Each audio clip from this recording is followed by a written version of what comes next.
আমরা সবাই প্রত্যেকদিন পরিশ্রম করি, কিন্তু আমাদের মনে কখনো না কখনো এই প্রশ্ন অবশ্যই আসে যে সবসময় জীবনে অগ্রসর হওয়ার জন্য সেই পথেই কি চলা উচিত যেটা পূর্ণরূপে সুরক্ষিত, নাকি এমন পথেও চলা উচিত যে পথে একটু সংকটও আসতে পারে।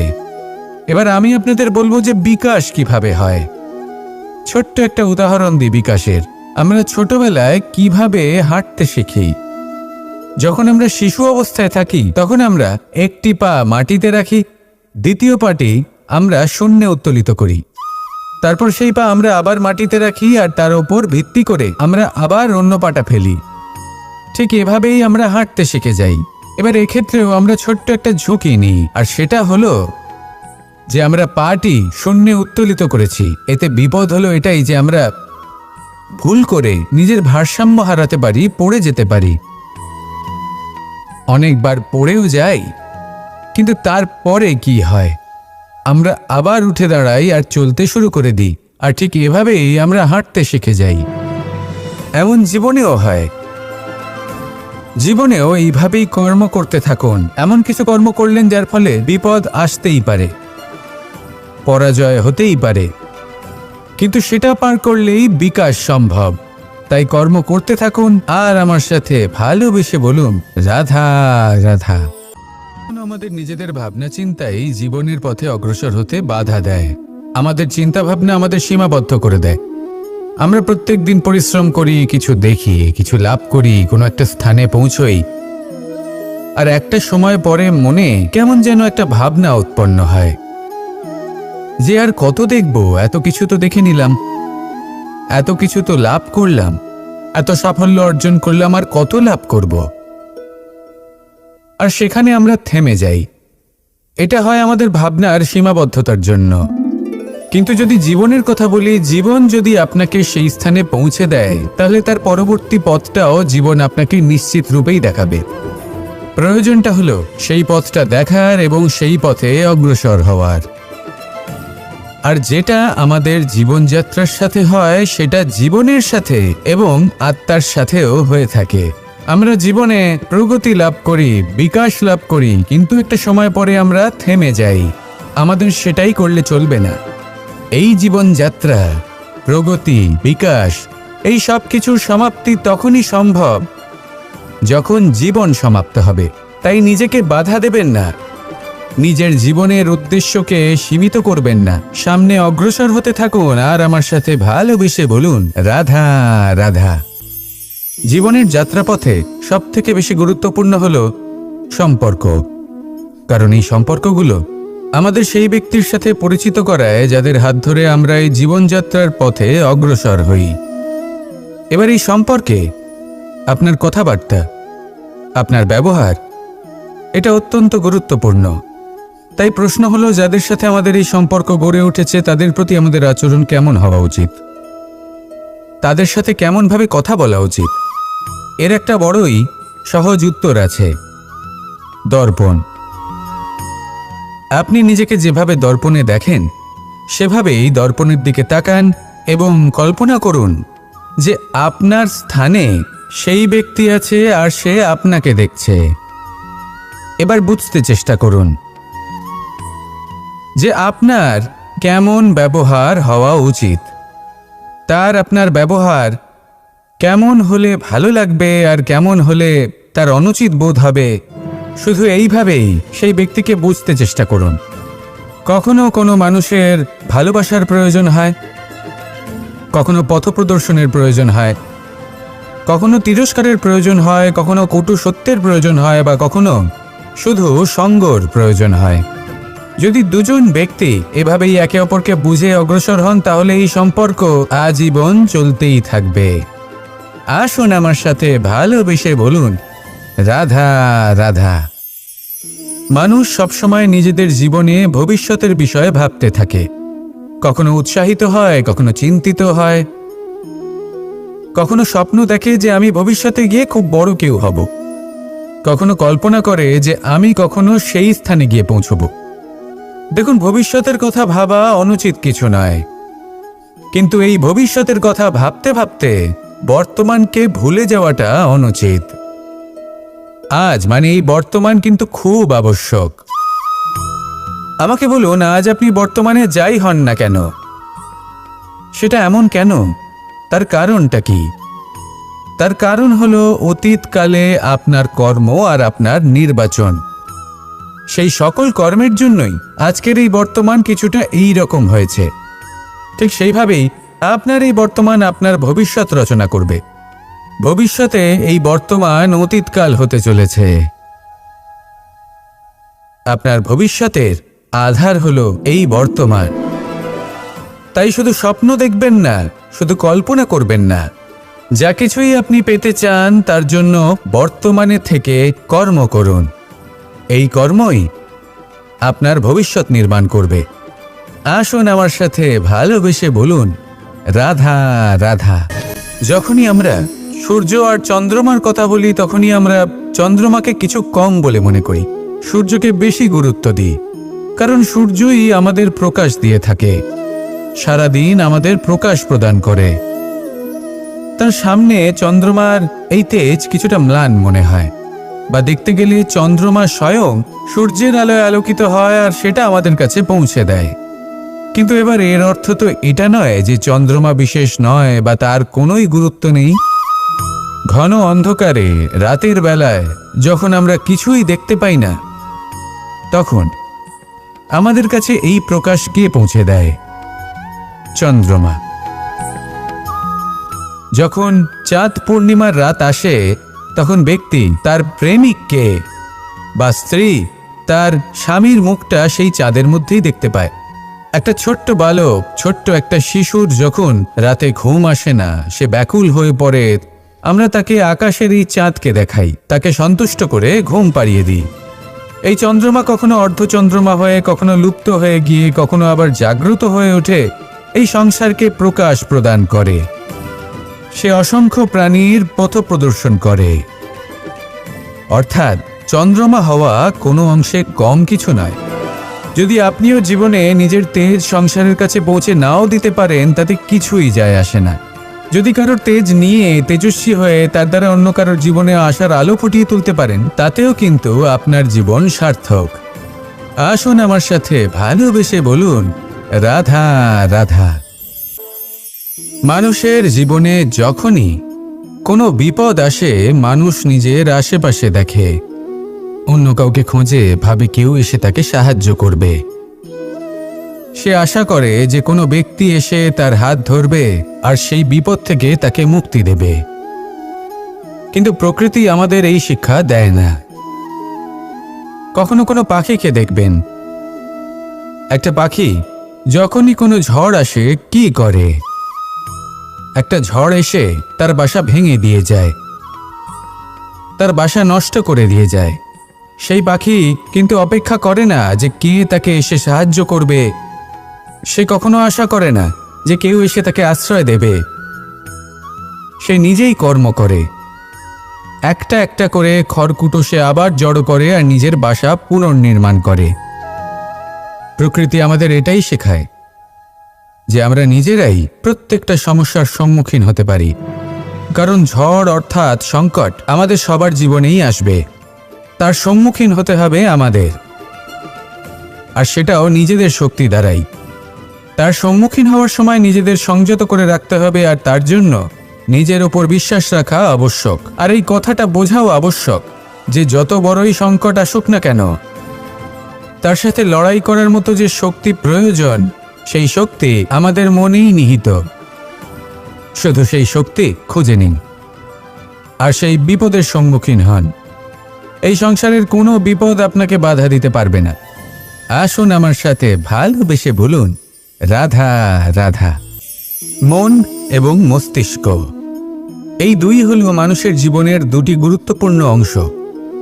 এবার আপনি বলবেন, এই দুইয়ের মধ্যে পার্থক্য কি? দুটোই তো সমান। না, যেটা আমি আপনাকে বোঝাতে চেষ্টা করছি সেটা ভালো করে বুঝুন। প্রথম, মন। এই মন অত্যন্ত চঞ্চল হয়, এর নিজের কোনো বিবেক থাকে না, সিদ্ধান্ত নেওয়ার কোনো ক্ষমতাই থাকে না। এই মন শুধু বয়ে চলে। আর দ্বিতীয় হলো মস্তিষ্ক, সেই অংশ যেখানে বুদ্ধির সঞ্চার হয়ে থাকে। এটা হলো জ্ঞান দ্বারা পরিপূর্ণ এবং অত্যন্ত প্রবলও হয়। বেশিরভাগ সময় জীবনের সঠিক সিদ্ধান্ত নেওয়ার ক্ষেত্রে এই মস্তিষ্কই আমাদের সাহায্য করে। সেখানেই মন মাঝে মাঝে আমাদের উচিত সিদ্ধান্ত নেওয়ার ক্ষেত্রে বাধা দেয়, কখনো সঠিক পথ থেকে সরিয়ে দেয়, কারণ চঞ্চল প্রবৃত্তি হওয়ার কারণে এটা অস্থির হয়ে থাকে। কখনো কখনো নেয়া সিদ্ধান্ত বদলাতেও এই মন আমাদের বাধ্য করে। সেই জন্য আপনি যদি জীবনের পথে অগ্রসর হতে চান, তাহলে মস্তিষ্কের সিদ্ধান্তে আস্থা রাখুন, পূর্ণরূপে নিজের সঙ্গী করে তুলুন। হতে পারে তখন আপনার এই মন বিদ্রোহ করে বসল, কিন্তু দৃঢ় নিষ্ঠার সাথে মস্তিষ্কের সিদ্ধান্তে আস্থা রাখুন। আস্তে আস্তে এই মন, যাকে আপনার শত্রু বলে মনে হচ্ছিল, আস্তে আস্তে সেটাও আপনার বন্ধু হয়ে উঠবে আর আপনাকে সাহায্য করবে। আসুন আমার সাথে ভালোবেসে বলুন, রাধা রাধা। এই সংসারে প্রত্যেক ব্যক্তি নিজের সংগ্রাম করে চলেছে। প্রত্যেক ব্যক্তির নিজের লড়াই আছে, আর সেই রণভূমিতে প্রত্যেক ব্যক্তি নিজের যুদ্ধে লড়াই করছেন। আর যদি যুদ্ধের কথা বলি, সেখানে কেউ বিজয়ী হয় বা কেউ পরাজিত। আর এখানে এটা বোঝা অত্যন্ত প্রয়োজনীয় যে কোথায় পরাজয়টা হওয়া গুরুত্বপূর্ণ আর কোথায় বিজয় লাভ করাটা গুরুত্বপূর্ণ। যদি আপনার এই যুদ্ধটা আপনার আপনজনের সাথে হয়, তাহলে সেখানে পরাজিত হওয়াটাই শ্রেয়, কারণ সেখানে পরাজিত হয়ে আপনি প্রসন্নতা লাভ করবেন। কিন্তু যদি এই যুদ্ধটাই আপনার নিজের সাথে হয়, নিজের মনের সাথে, নিজের মানসিকতার সাথে হয়, তাহলে এতে আপনাকে জয়ী হতে হবে। এই সংসারের যে কোনো যুদ্ধ হোক না কেন, সেটা রণভূমির পূর্বে এই মনের মাঝে লড়তে হয়। এবার যদি এই মন আপনার উপরে বিজয় লাভ করে, তাহলে রণভূমিতে আপনি পরাজিত হবেন। কিন্তু যদি আপনি এই মনের উপর বিজয় লাভ করতে পারেন, তাহলে এই সমগ্র সংসারে এমন কোনো স্থান নেই, এমন কোনো রণভূমি নেই যেখানে আপনি জয়লাভ করতে পারবেন না। আসুন আমার সাথে ভালোবেসে বলুন, রাধা রাধা। এই যে সূচ দেখছেন, এর স্বভাব হলো গেঁথে যাওয়া। আর যদি এটা গেঁথে যায়, তাহলে এটা যন্ত্রণা দেবে। আর এটা হলো সুতো। যদি এই সুতোটা কোনো ঘড়ির সাথে বেঁধে দেওয়া হয় এবং এই ঘড়িটা ওড়ানো হয়, তাহলে অন্য কোনো ঘড়ির সুতো কাটতে এটা সাহায্য করতে পারে। কিন্তু যদি সূচ আর সুতো এই দুইকে একসাথে জুড়ে দেওয়া হয়, তাহলে এটা বস্ত্র নির্মাণ করতে পারে, কোনো জিনিস জুড়তে কাজে লাগতে পারে। এটাই হলো সংগঠনের শক্তি। যদি আপনি একত্রিত হতে পারেন আর একটি দিশায় অগ্রসর হন, তাহলে নেতিবাচক শক্তিও ইতিবাচক শক্তির রূপ ধারণ করতে পারে। এই সংসারে প্রত্যেক দিন নতুন কিছু সৃজন হচ্ছে। কিছু মানুষ একত্রিত হন, কিছু নতুন নির্মাণ করেন। কিন্তু এই ক্ষেত্রে এটা বোঝা প্রয়োজন যে আমরা কেমন সঙ্গ লাভ করছি, কার সাথে আছি। যদি আপনি সুতো হন আর ঘড়ির সাথে যুক্ত হন, তাহলে হয় অন্য ঘড়ি কাটবেন বা অন্য কোনো ঘড়ি আপনাকে কাটবে। কিন্তু যদি আপনি সুতো হন আর সূচের সাথে যুক্ত হয়ে যান, তাহলে আপনি নির্মাণ করতে পারবেন, জোড়ার কাজ করতে পারবেন, শ্রেষ্ঠ কর্ম করবেন। এই কথা মনে রাখুন আর আমার সাথে ভালোবেসে বলুন, রাধা রাধা। কর্ম কে করলেন আর কে নিজের প্রাণ হারালেন? রেশমের কীট। আর লাভবান কে হলেন? মনুষ্য জাতি।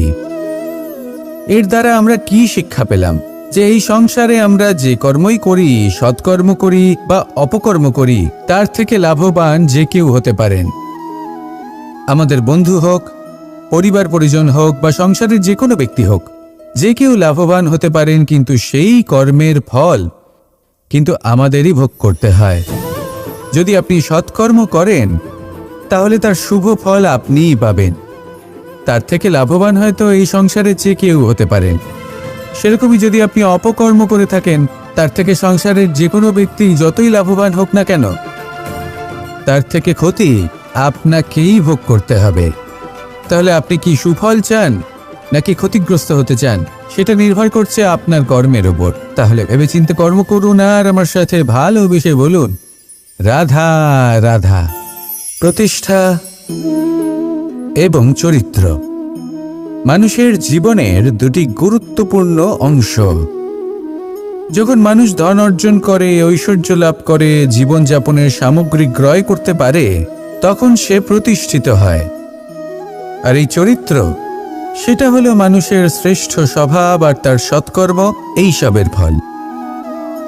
মানুষ এই প্রতিষ্ঠাকেই নিজের জীবনের অস্তিত্ব বলে মনে করে ফেলেন, আর সেটা অর্জন করার জন্য সবকিছু করতে প্রস্তুত হয়ে যান, এমনকি নিজের চরিত্রকেও বাজি রাখতে প্রস্তুত হয়ে যান। কারণ মানুষ একটা কথা জানেন না, যে যদি প্রতিষ্ঠা নাশ হয়ে যায় তাহলে তার দ্বারা কিন্তু জীবন নাশ হয় না। আবার পরিশ্রম করে, নিরন্তর প্রয়াস করে প্রতিষ্ঠা আবার অর্জন করা সম্ভব। কিন্তু একবার যদি আপনার চরিত্র নাশ হয়ে যায়, তাহলে আপনার জীবন পূর্ণরূপে নষ্ট হয়ে যাবে, এই কথাটা নিশ্চিত। আর আবার এই চরিত্র নির্মাণ করা সম্ভব নয়। মানুষের জীবনের আসল অস্তিত্ব হলো তার চরিত্র। যদি কোনো ব্যক্তির চরিত্র অত্যন্ত শ্রেষ্ঠ মানের হয়, তাহলে সে এই সংসারের সব কিছু লাভ করতে পারবে যেগুলো তার প্রয়োজন। হতে পারে সে যাবতীয় ভৌতিক সামগ্রী সেই মাত্রায় হয়তো সে নাও পেতে পারে যতটা আমরা কামনা করছি, কিন্তু তার জীবন এবং তার অন্তর্মন সুখ এবং আনন্দ দ্বারা পরিপূর্ণ হয়ে থাকবে, এই কথাটা নিশ্চিত। সেই জায়গায় এমন অনেক ব্যক্তি যারা প্রতিষ্ঠিত, তারাও কিন্তু অন্তর্মন এবং জীবনের এই সুখ লাভ করতে পারেন না। এবার আপনি কি অর্জন করতে চান সেটা আপনাকে বুঝতে হবে। আসুন আমার সাথে ভালোবেসে বলুন, রাধা রাধা। করা হলো অত্যন্ত গুরুত্বপূর্ণ। তিনি আজীবন ধন অর্জন করতে থাকেন, ধন অর্জন করার চেষ্টা করতে থাকেন। সে যাই হয়ে যাক না কেন, পরিশ্রম করতে থাকেন। স্বাস্থ্যের দিকে নজর দেন না, না উচিত সময় খাবার খান, না উচিত সময় ঘুমোতে যান, না পর্যাপ্ত সময় পর্যন্ত ঘুমন, কিছুই না। ধন অর্জন করতেই থাকেন। আর কিছু সময় পরে যখন তিনি অসংখ্য ধন লাভ করে ফেলেন, তখন তার সাথে ওনার শরীরে অনেক রোগ বাসা বাঁধে।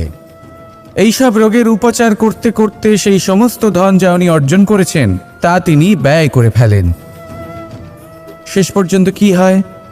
আমরা যেভাবে এসেছি ঠিক সেইভাবেই ফিরে যাই, ধন এখানেই থেকে যায়। দেখুন, একটা অত্যন্ত গুরুত্বপূর্ণ কথা রয়েছে যে আপনার বোঝা উচিত। এই যে ধন, তার ব্যবহার করুন জীবনকে আরো ভালো করে তোলার জন্য। ধনের সদ্ব্যবহার করা উচিত, এমন যেন না হয় এই ধন আপনাকে ভোগ করে ফেলে। এই জীবনকে নিশ্চিত রূপে আরো শ্রেষ্ঠ করে তুলুন। কিন্তু এই ধন অর্জন করার এই প্রক্রিয়াতে নিজের সারা জীবনকে নষ্ট করে ফেলবেন না। এই জীবন উপভোগ করতে শিখুন আর আমার সাথে ভালোবেসে বলুন, রাধা রাধা। মানুষের মধ্যে একটা বিচিত্র প্রবৃত্তি থাকে, অন্য সকলের বিষয়ে, তাদের জীবনের বিষয়ে, তাদের ব্যক্তিত্বের বিষয়ে, তাদের ভবিষ্যতের বিষয়ে অনুমান করা। এটা হলো অনুচিত। কারোর অতীতকালকে দেখে লোকে ভবিষ্যৎ বলে দিতে পারেন, বর্তমানকে দেখে ভবিষ্যতের বিষয়ে অনুমান করে ফেলেন। উদাহরণ দিতে হলে বলবো, কোনো দাসকে দেখুন, ওকে দেখে লোকে বলে যে ওর ভবিষ্যৎ সেটাই হতে পারে, অনুমান করে ফেলেন। আর এই রাজাকে দেখুন, উনি তো কত সুখী হবেন, উনি তো জগতের সব থেকে অধিক সুখী মানুষ, কত সুখ সুবিধা আছে ওনার কাছে, ধারণা করে ফেলেন।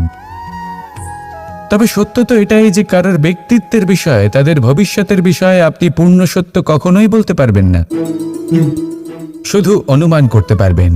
আর এই অনুমান করে সত্যি কোনো লাভ হয় না, কারণ এই কাল সেটা হলো অত্যন্ত শক্তিশালী। কালো থেকে কালোতর কয়লাকেও হিরেতে পরিণত করতে পারে, অনেক বড় বড় রাজাকেও বিদূষক বানিয়ে ফেলতে পারে এক মুহূর্তেই। তাহলে আপনি অনুমান করে কি লাভ? কি পেলেন অনুমান করে? সেই জন্য কারোর বিষয়ে কোনো অনুমান করবেন না। তার ভবিষ্যতের বিষয়ে অনুমান করতে যাবেন না, কারোর বিষয়ে কোনো ধারণা করে নেবেন না। কিছু করতে হলে ভালোবাসুন, সবার মধ্যে ভালোবাসা ছড়ান, সবার মধ্যে ধনাত্মক ভাব ছড়ান। এই মন প্রসন্ন হয়ে বলবে, রাধা রাধা। কেউ বলে জীবন খুব ক্ষণস্থায়ী, কেউ বলে জীবন হলো একটা সুন্দর স্বপ্নের মতো, আবার কেউ বলবে জীবন হলো এক কঠোর সত্য। কিন্তু জীবন আসলে কি? জীবন হলো আপনারই প্রতিবিম্ব, একটা দর্পণ। অর্থাৎ আপনি জীবনকে সেইভাবেই পাবেন যেরকম আপনি নিজেকে প্রতিপন্ন করবেন। যদি আপনি দর্পণের দিকে তাকিয়ে হাসেন, তাহলে আপনি সামনে হাসি মুখী দেখতে পাবেন। এবার যদি আপনি গম্ভীর হয়ে থাকেন, তাহলে আপনি একজন রুষ্ট ব্যক্তি দেখতে পাবেন। শেষে সবথেকে বেশি গুরুত্বপূর্ণ হলো আপনার চেষ্টা। আপনাকে সবসময় চেষ্টা করতে হবে যাতে আপনি নিজেকে প্রসন্ন এবং ইতিবাচক মনোভাবে রাখেন। এটা হলো আপনারই উত্তরদায়িত্ব, তাকে পালন করুন। এই মনকে প্রসন্ন রাখুন, এই সংসারকে সুন্দর বলে মনে হবে। আর এই মন প্রসন্ন হয়ে বলবে, রাধা রাধা। কথায় আছে, অন্ধকারে প্রদীপ প্রজ্বলিত করলে চতুর্দিক আলোকিত হয়। কিন্তু যদি এই প্রদীপ আমি সূর্যের আলোর সম্মুখে সকালবেলায় প্রজ্বলিত করে রেখে দিই, তাহলে কি হবে? আপনি বলবেন যে এটা করে তো কোনো লাভই হলো না। সূর্যের প্রকাশের সামনে এই প্রদীপ আসলে কিছুই নয়। এবার এই চিন্তা ভাবনা প্রত্যেক দিন করতে হবে, আর একটা অমূল্য শিক্ষা পেতে হবে। মনে করুন যে আপনি মহাপুরুষের সামনে বসে আছেন, কোনো মহাজ্ঞানীর সামনে। তাহলে সেই ব্যক্তির সামনে নিজের জ্ঞানের প্রদীপ প্রজ্বলিত করবেন না, নীরব থাকুন, আর সেই ব্যক্তির সূর্যের প্রকাশের মতো জ্ঞান প্রাপ্ত করুন। যতটা পারবেন জ্ঞান লাভ করুন। যদি এমন কোনো সময়, এমন কোনো স্থানে আপনি আছেন যেখানে চতুর্দিক অন্ধকার, কারোর কাছেই জ্ঞান নেই, সেখানে নিজের জ্ঞানের প্রদীপ প্রজ্বলিত করুন। এমন করলে দুদিক থেকেই আপনার লাভ হবে। আপনার জ্ঞান প্রাপ্তিও হবে, আর জ্ঞানের সঠিক প্রয়োগও করতে পারবেন। আর এই মন প্রসন্ন হয়ে বলবে, রাধা রাধা। এই সংসারে সাফল্য লাভ করার জন্য জ্ঞানের প্রয়োজন হয়, পরিশ্রমের প্রয়োজন হয়, দৃঢ় নিষ্ঠার প্রয়োজন হয়, নিরন্তর চেষ্টা করা প্রয়োজনীয়। কিন্তু আরও কিছু আছে যা অত্যন্ত প্রয়োজনীয় এবং গুরুত্বপূর্ণ। তা হলো ভালো বন্ধু। তাদের থাকা অত্যন্ত প্রয়োজনীয়। যদি ভালো বন্ধু থাকে, তাহলে সময় এলে তারা ঢাল হয়ে আপনাকে সুরক্ষা করবেন। সময় এলে অস্ত্রের মতো শত্রুকে সংহারও করবেন। যদি তিনি জ্ঞানী হন, তাদের মধ্যে সদ্গুণ থাকে, তাহলে এই সব গুণ আপনার মধ্যেও প্রবেশ করবে। তাহলে সাফল্যের জন্য ভালো বন্ধু পাওয়া অত্যন্ত প্রয়োজনীয়। কিন্তু শুধু বন্ধু কেন, ভালো শত্রুও থাকা প্রয়োজনীয়। এবার আপনি ভাববেন, আমি কি বললাম? যদি আপনার জীবনেও ভালো অর্থাৎ শক্তিশালী শত্রু থাকে, তাহলে আপনিও শক্তিশালী হতে থাকবেন। এই শত্রু আপনাকে প্রেরিত করবে আরো বেশি শক্তিশালী হয়ে ওঠার। কখনো কোনো হরিণকে দেখুন, তীব্র গতিতে দৌড়তে থাকে। কেন তীব্র গতিতে দৌড়য়? এই কারণে নয় যে কোথাও তার জন্য মধুর ঘাস অপেক্ষা করে রয়েছে, না। সে এই কারণে তীব্র গতিতে দৌড়য় কারণ সেটা না করলে তার পেছনে একটি সিংহ আছে যে ওকে নিজের ভোজন করে ফেলবে। তাই জীবনে বিপদ, সংকট, এই সব কিছুও হলো অত্যন্ত গুরুত্বপূর্ণ। তার সম্মুখীন হতে শিখুন, আর আমার সাথে ভালোবেসে বলুন, রাধা রাধা। মানুষের একটি সমস্যা আছে যে মানুষ সাফল্যকে মাপতে থাকেন, লক্ষ্যপ্রাপ্তিকে মাপতে থাকেন এবং তার তুলনা করতে থাকেন যে ও এত কিছু পেল আর আমি পেলাম না। ওর কাছে এত কিছু আছে কিন্তু আমার কাছে নেই। এই তুলনা করার জন্য ওনারা দুঃখী হয়ে পড়েন, নিরাশ হয়ে পড়েন। তাই আমি একটা প্রশ্ন করছি যে এটা কি উচিত? এই সংসারে আপনি কি নিয়ে তুলনা করবেন, যেখানে সূর্যদেব চন্দ্রমা দুজনেই আছেন, দুজনেই হলেন বিশেষ, দুজনেই নিজ নিজ সময়ে উদিত হন। এদের মধ্যে একজন না থাকলে তাহলে আমাদের জীবন কঠিন হয়ে পড়বে। ঠিক সেইভাবেই আপনি যদি একটা বড় রেখা অঙ্কন করেন, তাহলে অন্য রেখাটি ছোট হয়ে পড়ে না, সে তেমনই থাকে যেমনটা সে ছিল। আপনার অস্তিত্ব কখনো ছোট বা বড় হতে পারে না। শুধু তুলনা করার জন্য আপনার এটা মনে হতে পারে। যদি আপনি যুদ্ধ করতে চান, আপনার তলোয়ারের প্রয়োজন পড়বে।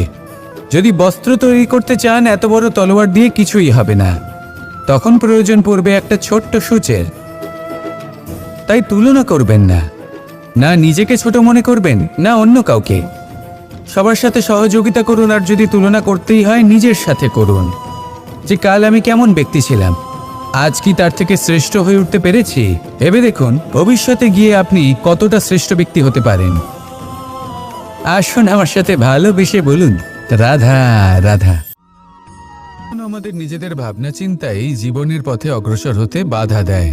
আমাদের চিন্তা ভাবনা আমাদের সীমাবদ্ধ করে দেয়।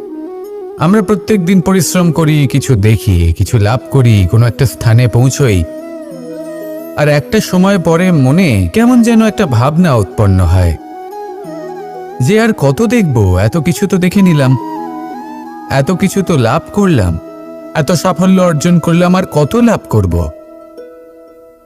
আর সেখানে আমরা থেমে যাই। এটা হয় আমাদের ভাবনার সীমাবদ্ধতার জন্য। কিন্তু যদি জীবনের কথা বলি, জীবন যদি আপনাকে সেই স্থানে পৌঁছে দেয়, তাহলে তার পরবর্তী পথটাও জীবন আপনাকে নিশ্চিত রূপেই দেখাবে।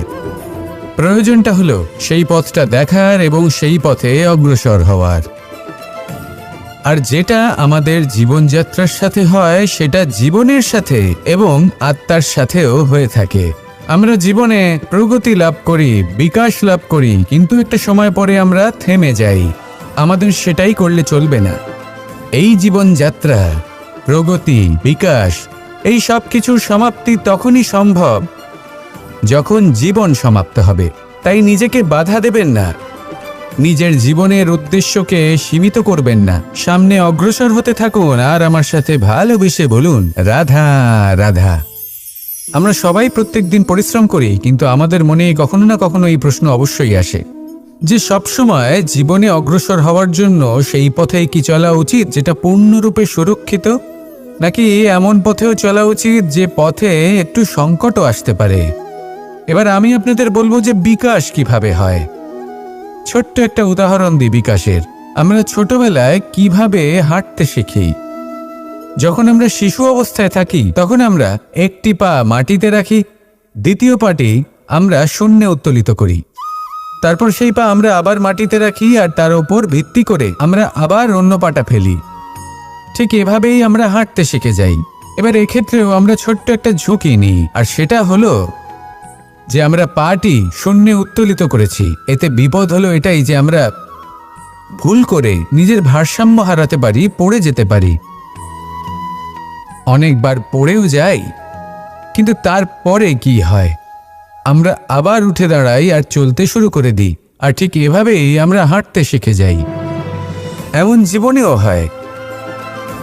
জীবনেও এইভাবেই কর্ম করতে থাকুন। এমন কিছু কর্ম করলেন যার ফলে বিপদ আসতেই পারে, পরাজয় হতেই পারে, কিন্তু সেটা পার করলেই বিকাশ সম্ভব।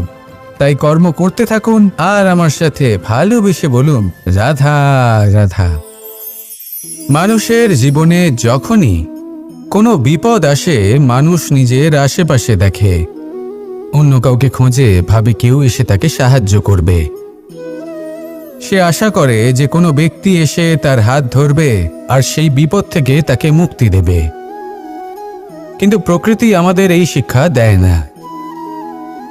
কখনো কোনো পাখিকে দেখবেন, একটা পাখি যখনই কোনো ঝড় আসে কি করে, একটা ঝড় এসে তার বাসা ভেঙে দিয়ে যায়, তার বাসা নষ্ট করে দিয়ে যায়। সেই পাখি কিন্তু অপেক্ষা করে না যে কে তাকে এসে সাহায্য করবে। সে কখনো আশা করে না যে কেউ এসে তাকে আশ্রয় দেবে। সে নিজেই কর্ম করে, একটা একটা করে খড়কুটো সে আবার জড়ো করে আর নিজের বাসা পুনর্নির্মাণ করে। প্রকৃতি আমাদের এটাই শেখায় যে আমরা নিজেরাই প্রত্যেকটা সমস্যার সম্মুখীন হতে পারি। কারণ ঝড় অর্থাৎ সংকট আমাদের সবার জীবনেই আসবে, তার সম্মুখীন হতে হবে আমাদের। আর সেটাও নিজেদের শক্তি দ্বারাই। তার সম্মুখীন হওয়ার সময় নিজেদের সংযত করে রাখতে হবে, আর তার জন্য নিজের ওপর বিশ্বাস রাখা আবশ্যক। আর এই কথাটা বোঝাও আবশ্যক যে যত বড়ই সংকট আসুক না কেন, তার সাথে লড়াই করার মতো যে শক্তি প্রয়োজন, সেই শক্তি আমাদের মনেই নিহিত। শুধু সেই শক্তি খুঁজে নিন আর সেই বিপদের সম্মুখীন হন। এই সংসারের কোনো বিপদ আপনাকে বাধা দিতে পারবে না। আসুন আমার সাথে ভালোবেসে বলুন, রাধা রাধা। জীবনের যাত্রাপথে সবথেকে বেশি গুরুত্বপূর্ণ হলো সম্পর্ক, কারণ এই সম্পর্কগুলো আমাদের সেই ব্যক্তির সাথে পরিচিত করায় যাদের হাত ধরে আমরা এই জীবনযাত্রার পথে অগ্রসর হই। এবার এই সম্পর্কে আপনার কথাবার্তা, আপনার ব্যবহার, এটা অত্যন্ত গুরুত্বপূর্ণ। তাই প্রশ্ন হলো, যাদের সাথে আমাদের এই সম্পর্ক গড়ে উঠেছে তাদের প্রতি আমাদের আচরণ কেমন হওয়া উচিত, তাদের সাথে কেমনভাবে কথা বলা উচিত? এর একটা বড়ই সহজ উত্তর আছে, দর্পণ। আপনি নিজেকে যেভাবে দর্পণে দেখেন সেভাবেই দর্পণের দিকে তাকান এবং কল্পনা করুন যে আপনার স্থানে সেই ব্যক্তি আছে আর সে আপনাকে দেখছে। এবার বুঝতে চেষ্টা করুন যে আপনার কেমন ব্যবহার হওয়া উচিত, তার আপনার ব্যবহার কেমন হলে ভালো লাগবে আর কেমন হলে তার অনুচিত বোধ হবে। শুধু এইভাবেই সেই ব্যক্তিকে বুঝতে চেষ্টা করুন। কখনো কোনো মানুষের ভালোবাসার প্রয়োজন হয়, কখনো পথপ্রদর্শনের প্রয়োজন হয়, কখনো তিরস্কারের প্রয়োজন হয়, কখনো কটু সত্যের প্রয়োজন হয়, বা কখনো শুধু সঙ্গর প্রয়োজন হয়। যদি দুজন ব্যক্তি এভাবেই একে অপরকে বুঝে অগ্রসর হন তাহলে এই সম্পর্ক আজীবন চলতেই থাকবে। আসুন আমার সাথে ভালোবেসে বলুন, রাধা রাধা। মানুষ সবসময় নিজেদের জীবনে ভবিষ্যতের বিষয়ে ভাবতে থাকে। কখনো উৎসাহিত হয়, কখনো চিন্তিত হয়, কখনো স্বপ্ন দেখে যে আমি ভবিষ্যতে গিয়ে খুব বড় কেউ হব, কখনো কল্পনা করে যে আমি কখনো সেই স্থানে গিয়ে পৌঁছব। দেখুন, ভবিষ্যতের কথা ভাবা অনুচিত কিছু নয়, কিন্তু এই ভবিষ্যতের কথা ভাবতে ভাবতে বর্তমানকে ভুলে যাওয়াটা অনুচিত। আজ মানে এই বর্তমান কিন্তু খুব আবশ্যক। আমাকে বলুন, আজ আপনি বর্তমানে যাই হন না কেন, সেটা এমন কেন? তার কারণটা কি? তার কারণ হলো অতীতকালে আপনার কর্ম আর আপনার নির্বাচন। সেই সকল কর্মের জন্যই আজকের এই বর্তমান কিছুটা এই রকম হয়েছে। ঠিক সেইভাবেই আপনার এই বর্তমান আপনার ভবিষ্যৎ রচনা করবে। ভবিষ্যতে এই বর্তমান অতীতকাল হতে চলেছে। আপনার ভবিষ্যতের আধার হলো এই বর্তমান। তাই শুধু স্বপ্ন দেখবেন না, শুধু কল্পনা করবেন না। যা কিছুই আপনি পেতে চান তার জন্য বর্তমানে থেকে কর্ম করুন। এই কর্মই আপনার ভবিষ্যৎ নির্মাণ করবে। আসুন আমার সাথে ভালোবেসে বলুন, রাধা রাধা। যখনই আমরা সূর্য আর চন্দ্রমার কথা বলি তখনই আমরা চন্দ্রমাকে কিছু কম বলে মনে করি, সূর্যকে বেশি গুরুত্ব দিই। কারণ সূর্যই আমাদের প্রকাশ দিয়ে থাকে, সারাদিন আমাদের প্রকাশ প্রদান করে। তার সামনে চন্দ্রমার এই তেজ কিছুটা ম্লান মনে হয়, বা দেখতে গেলে চন্দ্রমা স্বয়ং সূর্যের আলোয় আলোকিত হয় আর সেটা আমাদের কাছে পৌঁছে দেয়। কিন্তু এবার এর অর্থ তো এটা নয় যে চন্দ্রমা বিশেষ নয় বা তার কোনোই গুরুত্ব নেই। ঘন অন্ধকারে রাতের বেলায় যখন আমরা কিছুই দেখতে পাই না, তখন আমাদের কাছে এই প্রকাশ কে পৌঁছে দেয়? চন্দ্রমা। যখন চাঁদ পূর্ণিমার রাত আসে তখন ব্যক্তি তার প্রেমিককে বা স্ত্রী তার স্বামীর মুখটা সেই চাঁদের মধ্যেই দেখতে পায়। একটা ছোট্ট বালক, ছোট্ট একটা শিশুর যখন রাতে ঘুম আসে না, সে ব্যাকুল হয়ে পড়ে, আমরা তাকে আকাশের এই চাঁদকে দেখাই, তাকে সন্তুষ্ট করে ঘুম পাড়িয়ে দিই। এই চন্দ্রমা কখনো অর্ধচন্দ্রমা হয়ে, কখনো লুপ্ত হয়ে গিয়ে, কখনো আবার জাগ্রত হয়ে ওঠে, এই সংসারকে প্রকাশ প্রদান করে। সে অসংখ্য প্রাণীর পথ প্রদর্শন করে। অর্থাৎ চন্দ্রমা হওয়া কোনো অংশে কম কিছু নয়। যদি আপনিও জীবনে নিজের তেজ সংসারের কাছে পৌঁছে নাও দিতে পারেন, তাতে কিছুই যায় আসে না। যদি কারোর তেজ নিয়ে তেজস্বী হয়ে তার দ্বারা অন্য কারোর জীবনে আশার আলো ফুটিয়ে তুলতে পারেন, তাতেও কিন্তু আপনার জীবন সার্থক। আসুন আমার সাথে ভালোবেসে বলুন, রাধা রাধা।